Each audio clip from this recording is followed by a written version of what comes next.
আজি আমাৰ পৰম সৌভাগ্য ত্ৰিজগতৰ প্ৰতি প্ৰভু ভগৱন্তক আজি নাৰদে দৰ্শন পালো।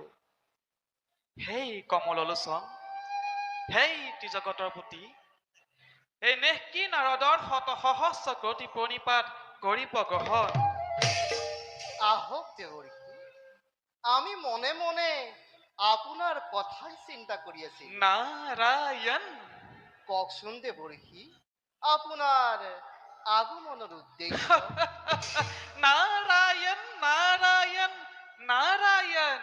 প্ৰভু দেৱৰ্ষি, আপুনি অন্তৰ্যামী, আমাৰ আগমনৰ কথা আপুনি নিশ্চয় বুজিব পাৰিছে।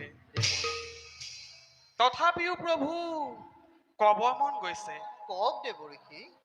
মানৱৰ বল, বুদ্ধি, জ্ঞান, পুত্ৰ ভাৰ্যা, জন্ম মৃত্যু বিবাহ আদি অতি খন্তেকীয়া।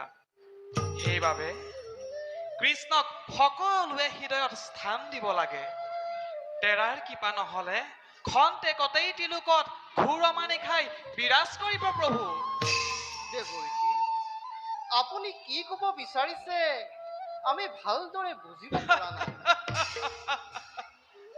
প্ৰভু দেৱৰ্ষি, আপুনি